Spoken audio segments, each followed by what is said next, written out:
Hey there, it's your boy Foxy, back for more relationship stories. Update. Cousin, 20 female, who lives with my wife, 34 female, and I, 34 male, disappeared, and told her sister, 33 female, that I tried to shoot my shot with her.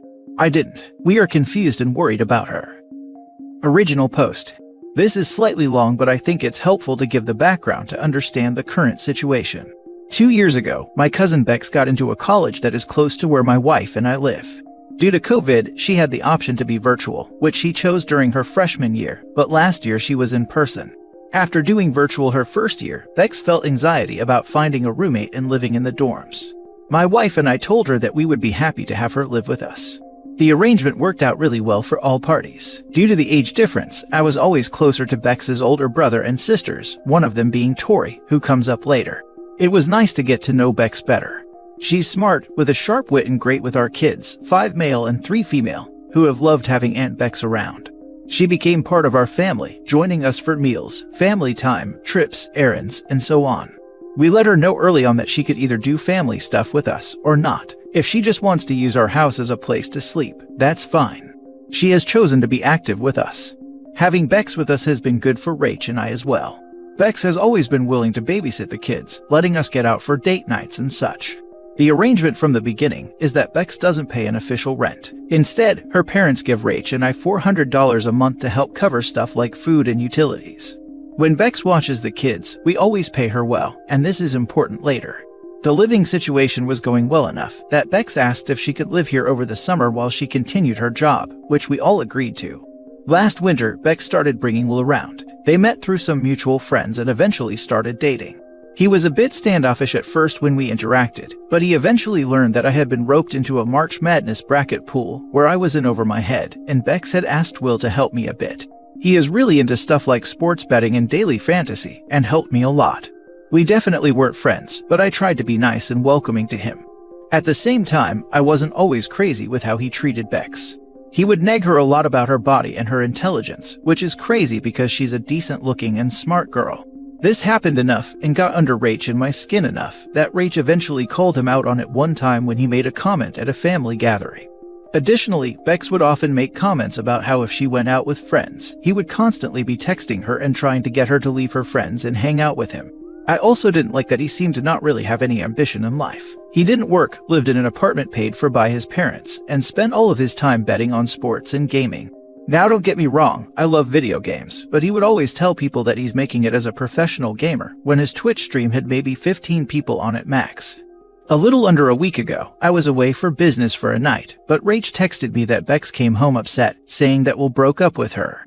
After the kids went down, Rach says she stayed up with Bex caring for her, watching old TV shows and drinking wine. I get home the next day, and that night after dinner, Bex starts telling us what happened, how Will broke up with her out of nowhere. Both Rach and I say the same things to Bex, that he's stupid, he isn't going anywhere in life, we don't really like him, and he didn't treat her well. All the stuff that you say when someone you care about gets broken up with and you didn't really like the ex. I thought that the conclusion at the end of the night, that while the situation was hard, the timing allowed for a fresh start with the fall and new classes starting. The next day, when Rach and I get home from work, Bex isn't home. She often goes out with friends or does her own thing, so we didn't really think too much about it. It was weird when she didn't come home overnight though. The next morning, Rach texts her, "Didn't see you come home last night. Just wanted to make sure you're okay." By that night, Bex still hadn't responded and didn't come home. We started to get worried. We called straight to voicemail. She didn't come home the next night and we started to really worry. We called and texted a few more times. The third night of Bex being gone, Tori, Bex's sister who I've always been close to, FaceTimes me. Without any greeting, she tells me she wants my side of the story. Confused, I asked her what she was talking about.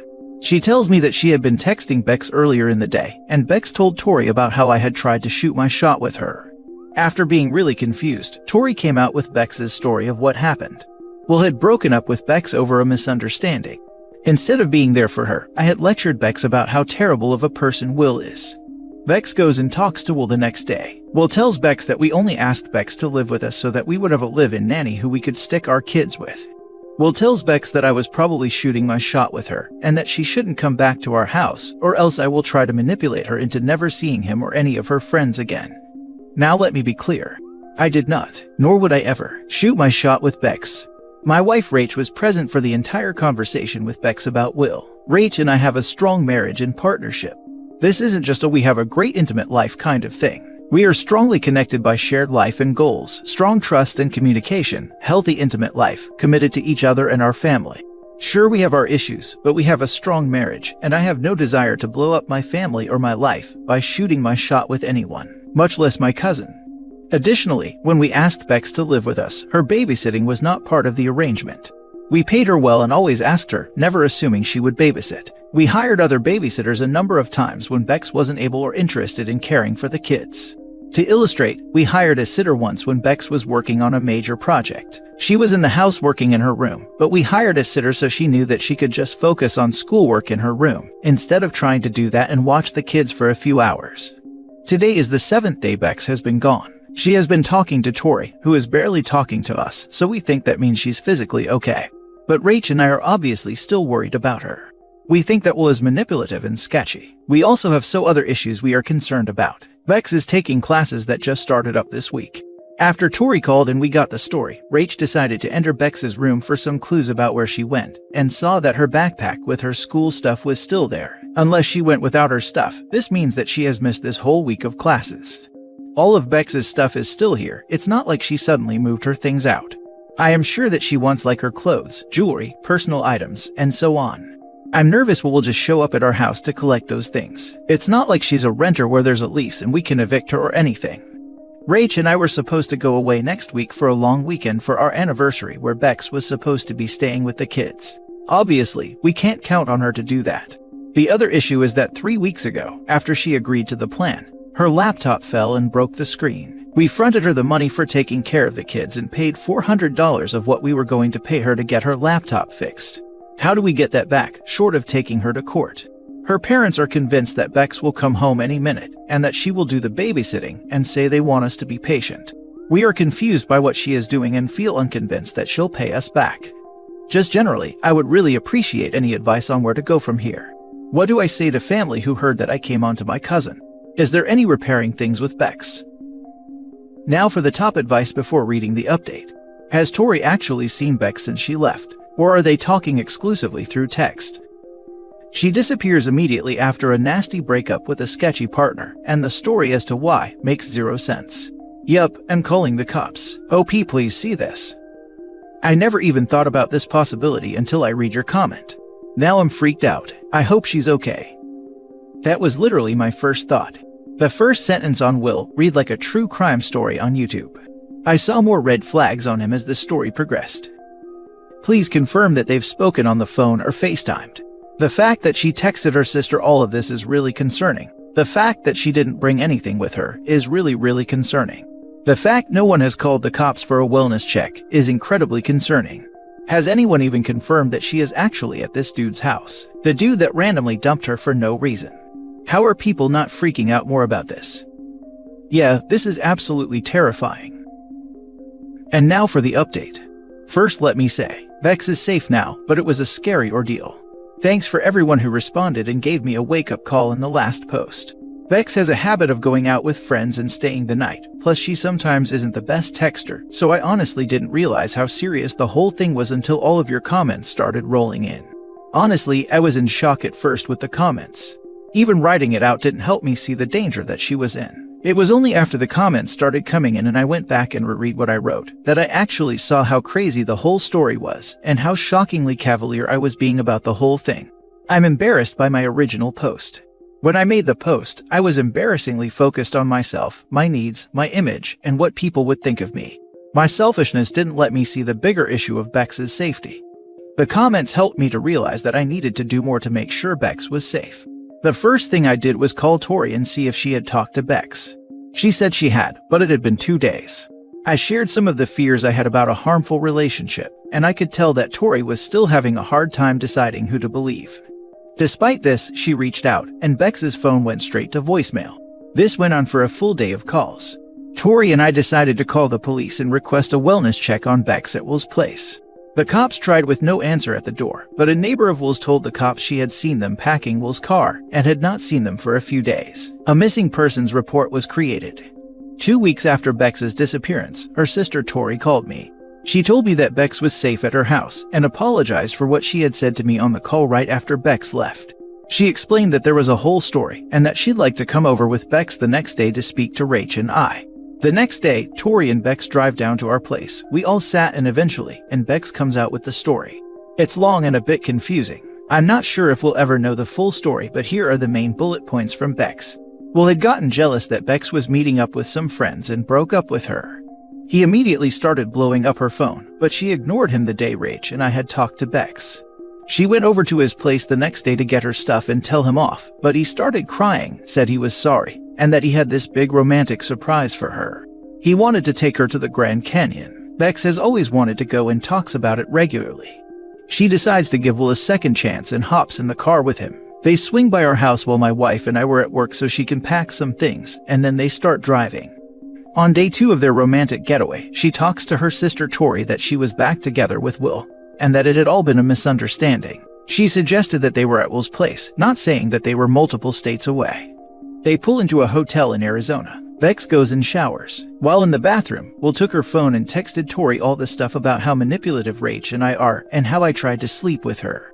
Bex comes out of the bathroom, sees Will holding her phone and questions him. They fight and he throws her phone, which breaks the screen so that it is all black. It's why no one has heard from her. He immediately apologizes and says he loves her and wants to spend his life with her, and she believes breaking the phone was an accident. They spend a couple of days hiking around the Grand Canyon. Bex asks Will a few times what the plans are for going home, but he is cagey about it. After 2 days there, she says she needs to get back home for school and demands that they leave the next day. Will tells Bex that the whole trip is a surprise, that they are going to be living in Arizona now. I guess in Will's head they were going to start looking for an apartment. I'm really confused by this part of the story, but it seems like Will thought they were going out there to start a new life together, just the two of them. I'm not sure what he thought was going to happen to all their stuff back at home, but he legitimately thought he could surprise someone by deciding by himself that they would move halfway across the country. Super crazy. This surprise starts a huge fight. At one point in the fight, he pushes her and she slams into the wall. He immediately goes into apologizing mode. Bex says at this point it was like the scales fell off her eyes, and she saw the cycle of control, abuse, and apologizing. She pretended to calm down and forgive him so that he would calm down. A few hours later, once Will had calmed, she said she was going to shower and asked him to run out and grab them some food. As soon as he was gone, she grabbed her stuff and went to the front desk. They were on their game enough to call her a car that met her behind the building, which she took to the Verizon store.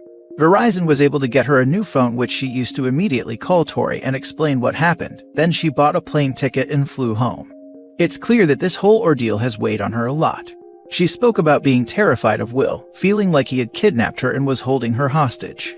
I've read what I wrote in the initial post a few times and have felt really stupid. The commenters were so quick to see the danger Bex was in and the abusive cycles, while I was dismissive. I guess I thought that a sketchy partner would seem more evil or angry. I thought I would be able to see it from a mile away. I just thought that Will was just a prick. Yet in hindsight, I now see how emotionally and verbally horrible he was to Bex before my very eyes. Rach and I both feel like we let her down by not seeing it. We should have been the ones questioning his actions from the beginning. Some comments and DMs told me that I couldn't trust Bex to be around my kids ever again, that she was dangerous, too vulnerable, and lacked judgment. But if this was the case, I shouldn't be trusted around them either, since I didn't have the wisdom to say anything either. This update is getting long, so to wrap it up, here's how things stand now. Bex's parents drove in, and Bex stayed with them in their hotel room this last week. They were really kind to her, and I think they feel as bad as Rach and I for not realizing the danger that their daughter was in earlier. They found Bex a therapist in our area who specializes in trauma and whatnot. Bex has been going regularly. Bex went with her dad to cancel the missing persons report and file a police report about the incident. We found out that Will has a warrant for some petty theft. Rach and I aren't surprised. Bex was able to give the cops his last address at the hotel, but we have no idea what has happened there. We keep Googling his name to see if a news story come up, but there's been nothing yet. Bex's parents left yesterday. We all sat down before they left and decided that Bex will move back in with us. She has been able to pick up late with her classes this semester. She's fragile, but I hope the warmth and routine of family life will provide some comfort and security. This whole thing has convinced my wife to let me pull the trigger on some security cameras. I installed them and a video doorbell. Our neighbor is a cop, and we told him what was going on. He has been kind enough to park his cruiser on the street in front of our house to be a visual in case Will tries to come around.